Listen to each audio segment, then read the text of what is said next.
Phone की घंटी ना जाने कब से बज रही थी। काम खत्म करके जरा देर के लिए ही बिना लेटी थी, इसलिए बड़बड़ाती हुई आई और फोन उठाया। उधर से जो कहा गया उसे सुनते ही वह चक्कर खाकर पास में पड़े सोफे पर बैठ गई। समझ में नहीं आ रहा था कि उसने क्या सुना और क्या समझा। तब तक उसकी सास भी किसी काम से आई और बीना को इस तरह से बैठे देखकर पूछने लगी, क्या हो गया। रोते रोते किसी तरह से उसने बताया, हॉस्पिटल से फोन है, उसके मम्मी पापा का एक्सीडेंट हो गया।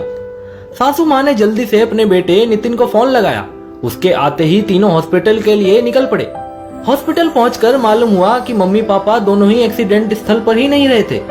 बीना का छोटा भाई अजय कॉरिडोर में बैठा हुआ फूट फूट कर रो रहा था।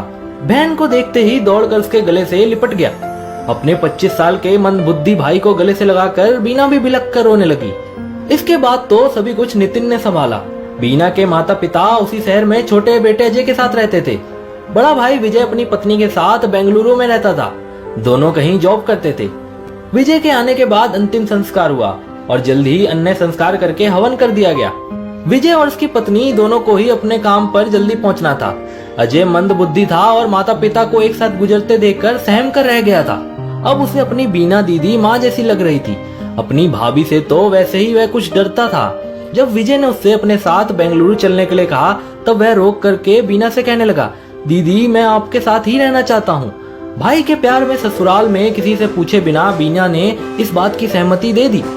मकान का एक हिस्सा किराए पर चढ़ाकर विजय बेंगलुरु लौट गया। बीना अपने भाई को ले तो आई, पर उसने यह नहीं सोचा था कि परिवार में उसे शामिल करना एक कठिन कार्य है। कुछ दिन तो सबने सहानुभूति के साथ व्यवहार किया, उसके बाद सब उससे परेशान होने लगे। दोनों बच्चों को अपने दोस्तों के सामने अजय मामा को देखकर शर्मिंदगी होती थी। नितिन के मन में भी यह रहता था कि बीना का ध्यान अपने भाई पर ही रहता है। सासू माँ भी अपने हाव भाव से जता देती थी कि उन्हें अजय का रहना अच्छा नहीं लग रहा है। बीना अजय को अलग से खाना खिलाती थी क्योंकि वह जानती थी उसके साथ बैठकर खाने में सबको बुरा लगेगा। वह सफाई के साथ खाना नहीं खा पाता था, गिराता रहता था। सासू माँ को लगता था कि बीना कितना समय नष्ट करती है अपने भाई की देखभाल में। अजय को गार्डन में काम करना बहुत अच्छा लगता था। उसकी मेहनत से बगीचा फूलों से भर गया था। एक दिन अजय बगीचे में काम करते हुए मिट्टी की वजह से गंदा हो रहा था। तभी पड़ोस में रहने वाली मिसेज शर्मा आई और कहने लगी, आपका माली बहुत अच्छा काम करता है, हमारे घर काम करने के लिए भी कह दीजिए। यह सुनकर सास के चेहरे पर आई व्यंग्य भरी मुस्कान बीना को खल गई। सास को भी बुरा लगा जब बीना ने बता दिया कि यह उसका भाई है। इससे उनके स्टैंडर्ड पर चोट जो पहुंची। ऐसी ही घटनाएं होती रहती थी जहां घर वालों को अजय की वजह से शर्मिंदगी होती थी। अजय को रहते हुए 3 महीने हो चुके थे। अब सब उससे ऊब चुके थे। अजय का खर्चा अभी तक तो केवल खाना खाना ही था। जब तब उसे सुनने को मिल जाता था कि बहन के घर में भाई का सम्मान नहीं होता। उन लोगों को यह डर था कि कहीं हमेशा के लिए अजय वहीं ना रह जाए। जब बीना ने देखा कि उसके घर पहनने के कपड़े घिस गए हैं तब वह नए कपड़े ले आई। नितिन ने उसे सुना दिया कि घर का खर्चा बहुत बढ़ गया है। बीना को बहुत बुरा लगा और वह सोचने लगी कि दोनों बच्चों की डिलीवरी के समय वह मायके में ही रही और मम्मी पापा ने सारा खर्चा उठाया। तब किसी को ऐसा नहीं लगा कि उनका खर्चा कितना बढ़ गया होगा। अजय के 3 महीने यहाँ रहते ही सबको बुरा लगने लगा। 3 महीने और बीत गए। अब तक तो सभी लोग अजय के रहने से परेशान हो चुके थे। बीना मनी मन सोचती थी कि कहने को तो उसे घर की मालकिन और गृह लक्ष्मी कहा जाता है, लेकिन उसके पास इतना अधिकार नहीं है कि अपने भाई की देखभाल कर सके और उस पर कुछ पैसा खर्च कर सके। फिर राखी का त्योहार आया। बीना सुबह से किचन में लगी थी क्योंकि ननद नंदोई आने वाले थे और विजय भी अपनी पत्नी के साथ आने वाले थे। आज उसने अन्य पकवानों के साथ खीर भी बनाई थी। अजय ने जैसे ही खीर देखी बहुत खुश हुआ और कहने लगा उसे बहुत भूख लग रही है। बीना को पता था कि अजय को खीर और पूड़ी बहुत अच्छी लगती है। वह अजय के लिए खीर और पूड़ी लेकर आ गई और उसे खिलाने लगी। तब तक उसकी सास आ गई और कहने लगी, भगवान को भोग लगाया था या नहीं। उनके लहजे से समझ में आ रहा था कि यह बात उन्हें अच्छी नहीं लगी। बीना ने बताया कि भगवान का भोग लग चुका है। तब वे कहने लगी, देखो अंशु और जमाई जी आ चुके हैं, तुमने अभी तक उन्हें पानी के लिए भी नहीं पूछा। अंशु और नितिन ने कुछ भी नहीं खाया है, पहले उनके टीके की तैयारी करो।